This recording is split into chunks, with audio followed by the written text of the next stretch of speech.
Colombia still has a difficult present, but it's nothing about safety is the difficult part.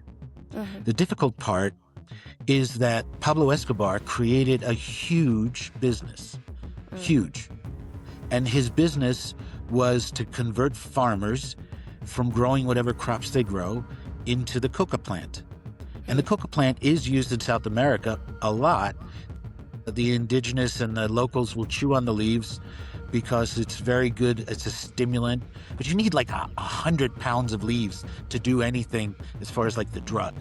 Yeah. So they just chew on it, and it's like coffee for them. Okay. That's what they do. It's their tobacco. Yeah. And it had no value forever until Pablo Escobar and his groups gave it value. Yeah.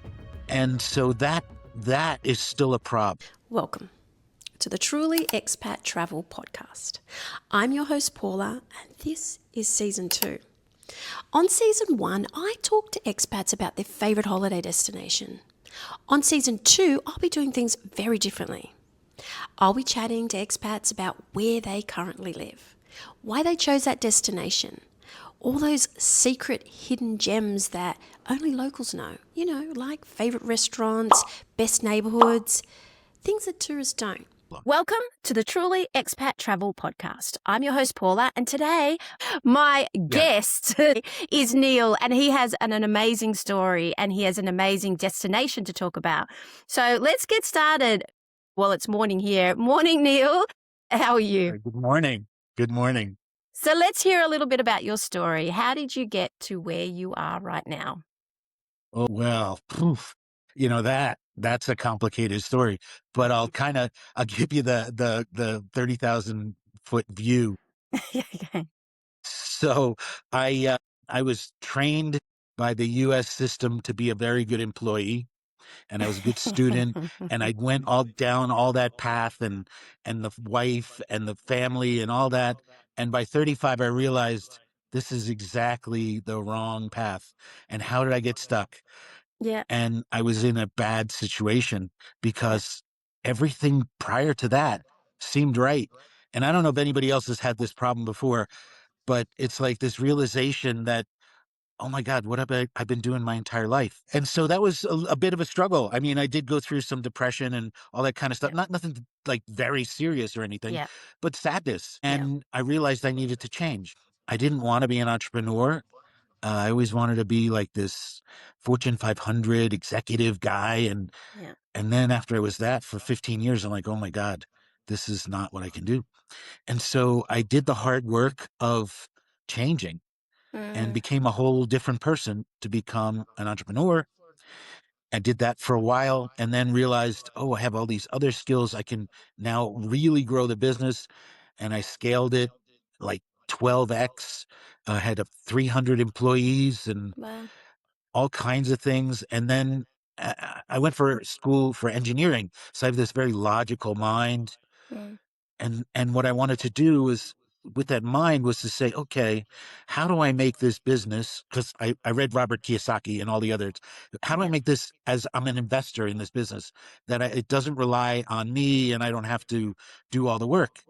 And so now I created systems to start replacing me. And I used travel as the way to test it. And what I mean by that is this: I had a system in place, but I would show up every day at the job. Mm. And you can't test the system if you're there every day, because you do like exceptions.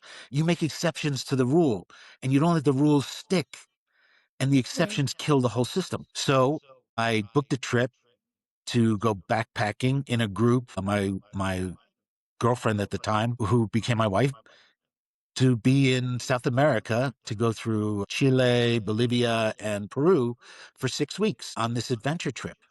And when I did it, was 09 or 08, and the cell phones weren't something you could use. So I had to make sure that everything ran when I was away. And that was the test.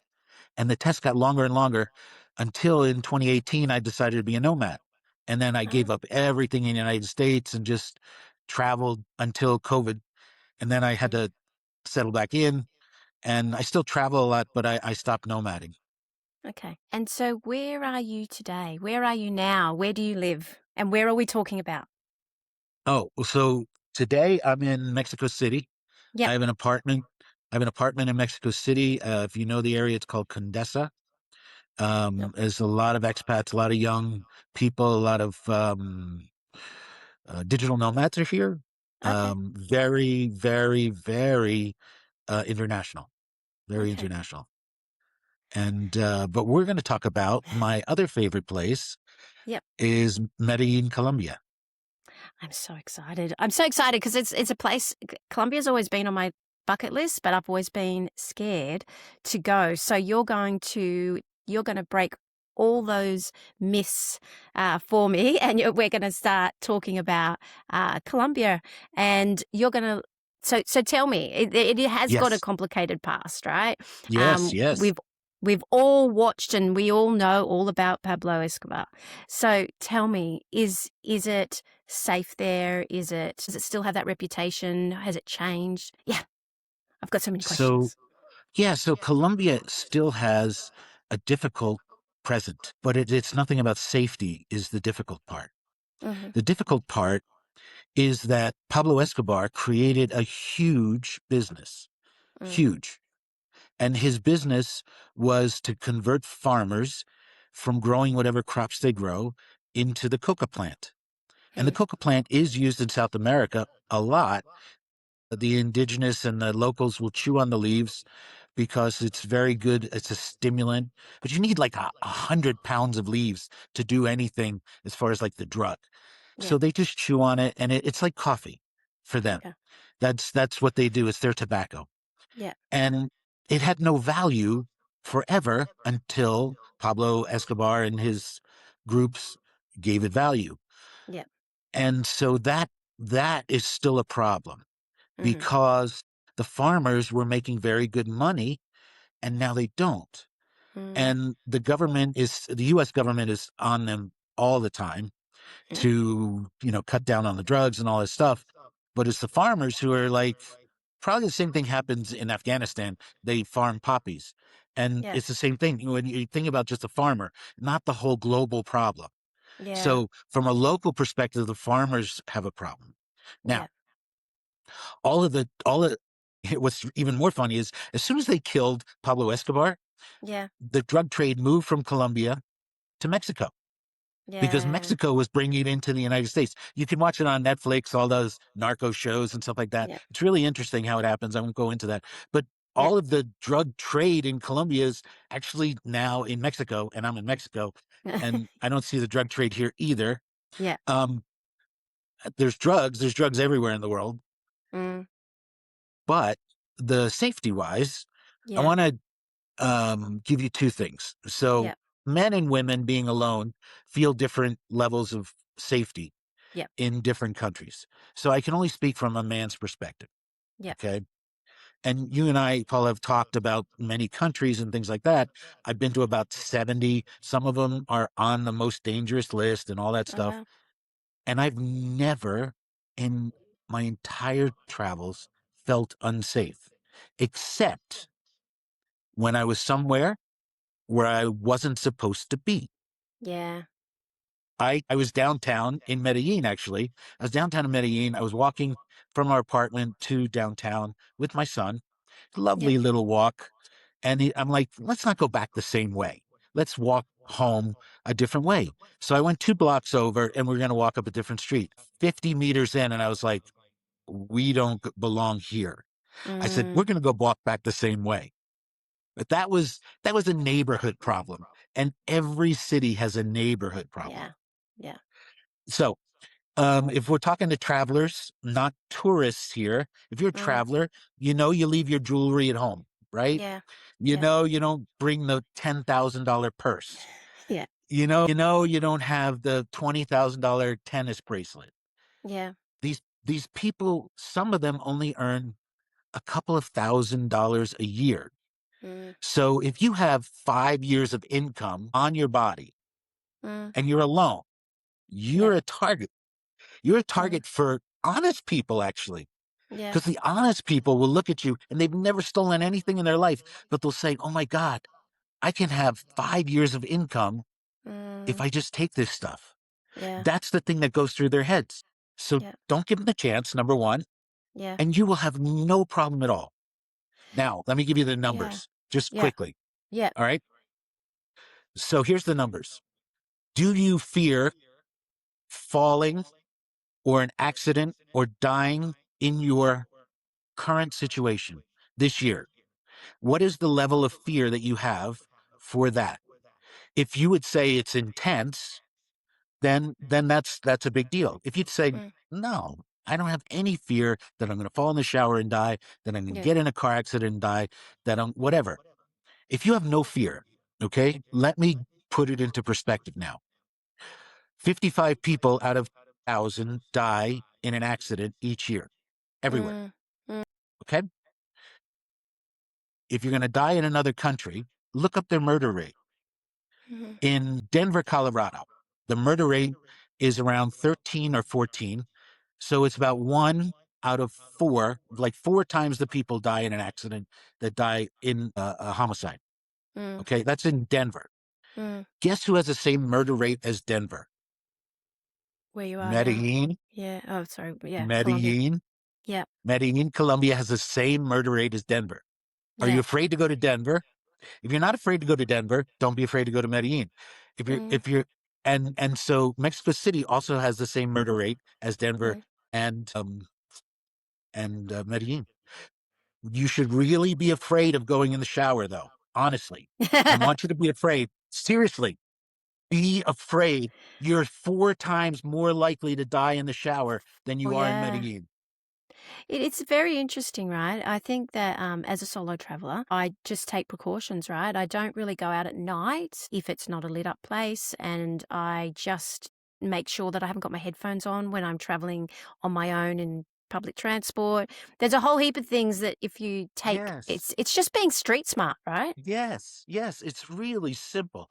If you have nothing, most of it is about stealing, Yeah. okay? It's about taking what you have because you're an easy target. Mm, And most of the people who pickpocket or things, they're not they're not dishonest people. They just yeah. see an opportunity. Yeah. And Yeah. I mean, there's bad people everywhere and there's good people everywhere. Yeah. And just stay away from the bad people. That's really Yeah. simple. To know where the neighborhoods are. There are neighborhoods you don't go. And when you walk down the street and you look around, you're like, this is not my neighborhood. Yeah. Just turn around. You'll be Yeah. fine. Yeah. Would you suggest getting a tour guide if you're traveling on your own? In Medellin, no. Yeah. I No? mean, where I like tours, Yeah. excuse me, is Okay. in places that I have no concept of. Okay. So I did a tour in Ethiopia Yeah. because it's 3 days in a Land Cruiser to get to the Omo Valley where Yeah. supposedly life started, and there's still indigenous tribes and you can see amazing things. But Yeah. I'm not pulling up to an indigenous tribe in my Hyundai after driving 3 days through the dirt. That's just Yeah. not happening. There's no hotels there. Yeah. So those are the ways I do trips. I also Yeah. do tours in India. Yeah. When I do like hiking, Yeah. multi-day hikes, I do tours, but Mm. city tours, no. I mean, Okay. like a daily city tour. Like there's a Yeah, just lot a of walking cities that tour. have the free tour, Yeah. right? Yeah. But not necessarily for safety reasons. Oh, not at all. Not at all. So there's so many, many, many people around the world that are in Medellin. There's so Mm. many co-working spaces. There's so Okay. many young people. Um, and there's so many police because Yeah. that is their Colombia has just a few things. Yeah. They've got coffee and they've Yeah. got tourism. They got some Okay. oil too, Okay. but Okay. they don't really have much in the Mm. way of making money Yeah. besides the drug trade, and that doesn't Mm. go through the government's coffers. Yeah. So tourism is on their radar. So they want Shoot, to be good. They want to yeah, be nice to you. They want to be good to you. So, what are some of the neighborhoods you can think of that you might suggest that a traveler come to or absolutely. visit? So in Medellin, there's this area called Poblado. Mhm. which is the main touristic type area, but it's also Yeah. where all the expats and all of the digital nomads are.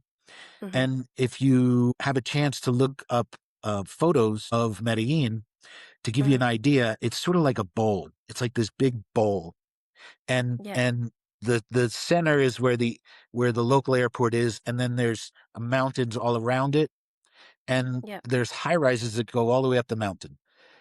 Mm. And in Medellin, in the last, I don't know, decade or so, they've planted over 1 million trees. So wherever you look, it's green. There's high Mhm. rises and is trees everywhere. So Mm. you're in like this rainforest. It's and the weather, it's called the city of eternal spring. That's its Okay. nickname. And Ah. here's the biggest reason to go.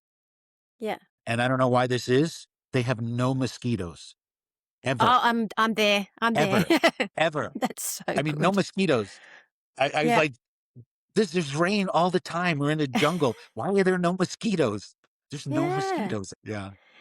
And is that what's the you said it's an eternal spring. So what is Yeah. the best month then, do you think, to travel if that's the case? Uh, Anytime? yeah, it's a pretty much an anytime thing. And Yeah. what's really interesting about Medellin is depending upon the weather you like, it depends on how high up the mountain you should be. So if you want it warmer, Okay. stay in the Yeah. valley. Yeah. If you like it cool and crisp at night, stay near the top. The view is amazing at the top too. It's amazing, amazing. And can you Well, hike? Like, is it a hiking place then? yes, it is. It is, but not like multi-day hikes. There are Mm. some, but no, it's more like a city. It's just Okay. a city. People live. The shopping is tremendous. And as a world traveler, you know that everywhere you shop in every country seems to have the same stores. I don't know Yeah. why. There's very few that are Yeah. different. It's all like Yeah. the international brands. There's a Zara everywhere, Yeah. right? In Yeah. Yeah. Colombia, almost everything is made in Colombia, and they have very few things that are made outside. So you're going to see all kinds of things that you can't buy anywhere else. It's kind of cool.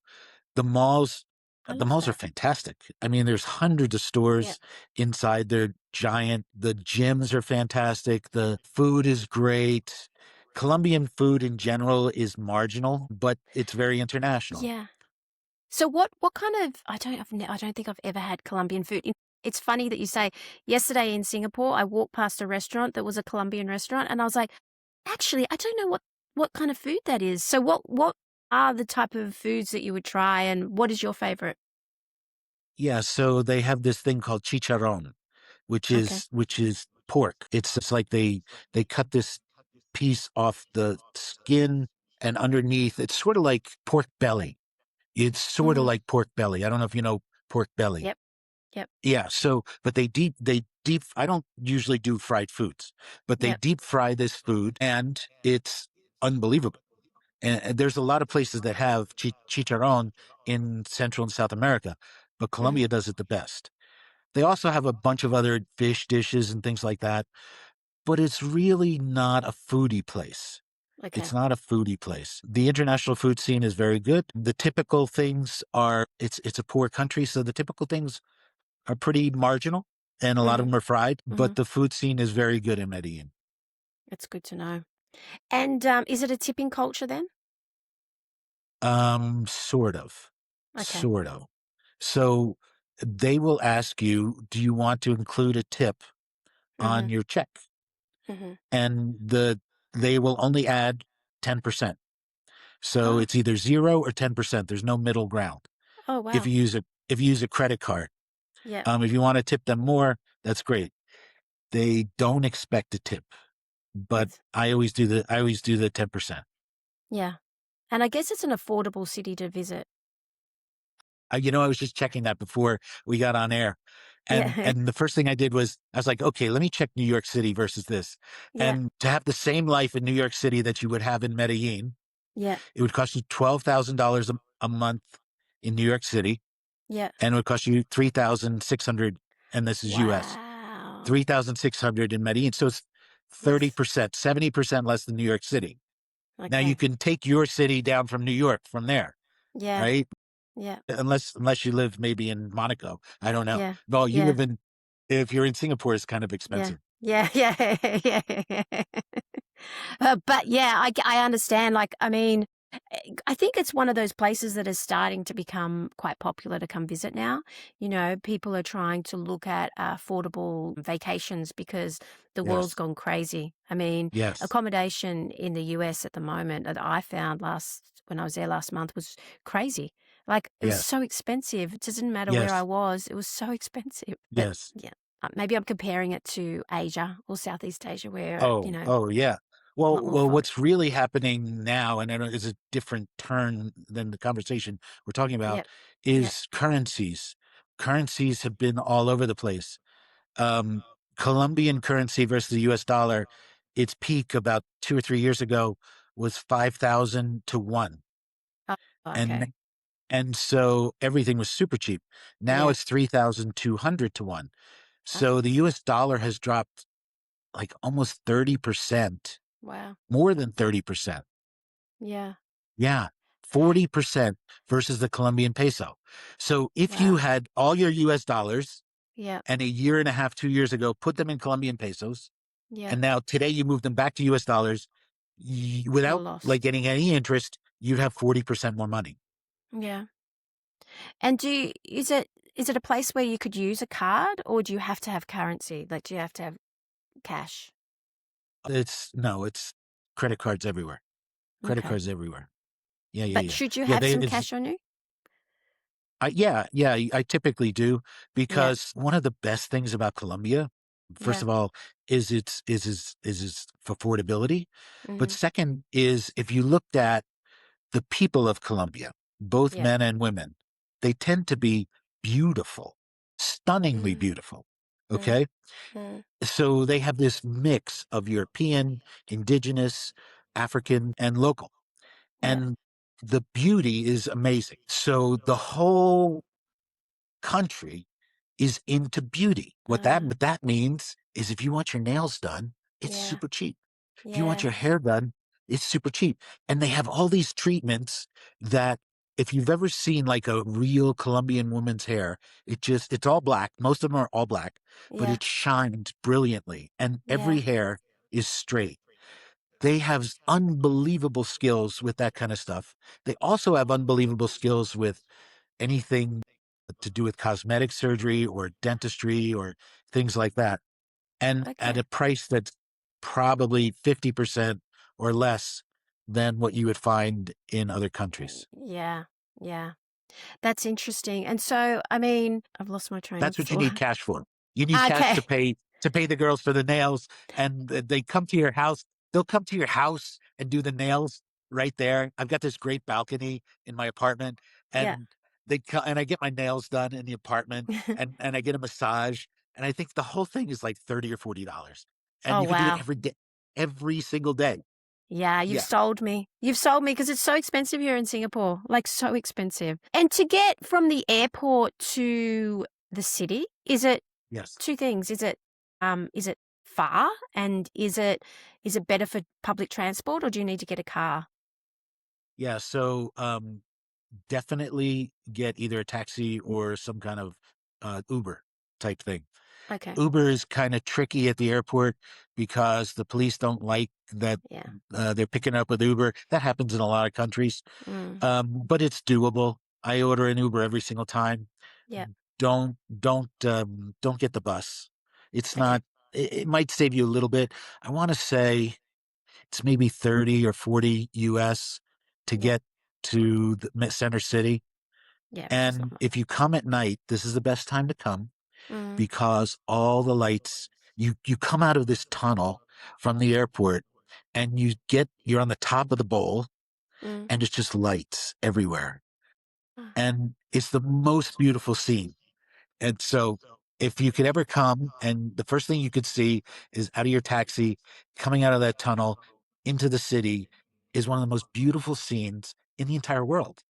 Okay. Because I tend to not come at night just because of safety reasons, but you're suggesting definitely come at night.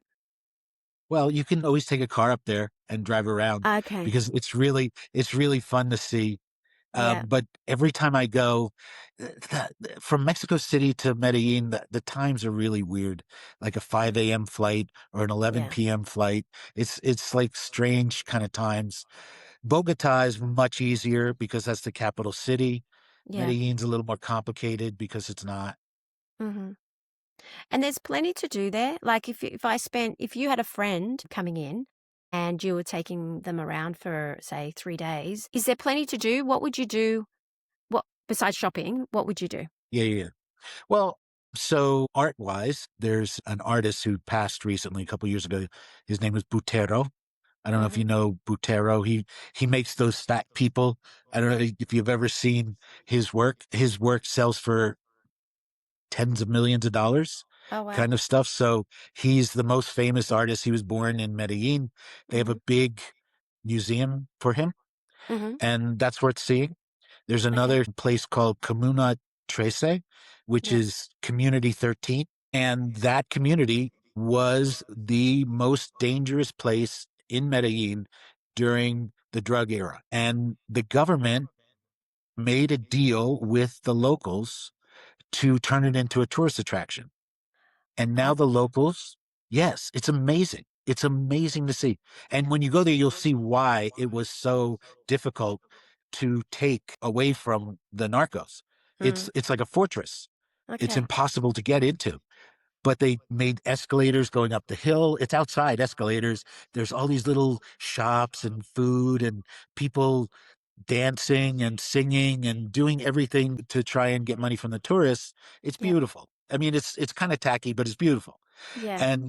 And what's really beautiful about it is that they helped the people who were caught in the crossfire have a life. And Nice. that's what I really care about. If you go on a Sunday, they Yeah. shut down many of the streets and it's for exercise only. It's walking and walking, walking for kilometers, running, dogs, people, and again, they're unbelievably beautiful. It's like, is everybody a model here? I feel so terrible. They're walking around in bikinis and their shirts off for the guys. I'm like, who are these people?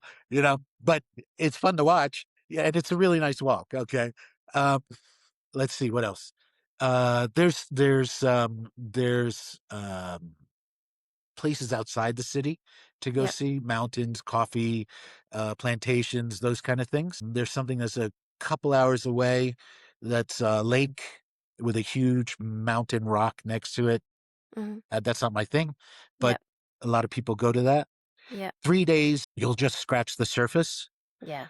What you'll find about Medellin is if you find the right place to stay, it's the most peaceful. It's the most Okay. beautiful.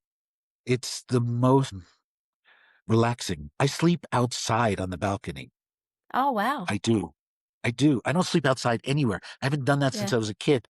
But I have this bed. It's like a bed for a pool kind of thing. Yep. Um, and the weather is so nice and it's not loud and no mosquitoes. So Mm. you can sleep under the stars. It's really different. Really Wow. different. Wow. I feel like you've convinced me that it must be on my bucket list for next year or the year after. Yeah, So, so if you're going to Colombia, I yep. recommend starting in Bogota, Yep. go to Bogota, do all the cultural stuff. Do all Mm. the Colombian cultural things, beautiful. And the restaurants are world class. Mm. There's the best female chef in the world in Bogota. Her name is Ah. Leo. Yes. Okay. Amazing food, all from Colombia, really interesting things. And it's not that expensive. I mean, it's one of those where the guy comes with the towel and tells you all about the food and you get 7 courses and you have no choices. And But it's like amazing. that would be, I don't know, $1,000 someplace. It's like a Yeah. hundred in Bogota. Yeah. Yeah. And so those are the kind of things. There's museums there, there's shows, there's a lot of cultural things there. Then come to Medellin and experience the beauty there. Oh, that's beautiful. Thank you so much for coming on today. Can you just let everyone know how to contact you? I'll put it all in the show notes, but if someone Okay. wants to contact you, how would they get in touch? Yeah. So I wrote this book called The 1% Door, and you can just put that .com, Yep. and you'll get our website, and it has my contact information. You can reach me that way. I'm also in social media under the same names and things like that. We can talk about travel. We can talk about how to nomad, or, what expat life is about, or how to take that first step, or any of those kind of things, or fear. Yeah. Yeah. We talked a lot about that before we got on.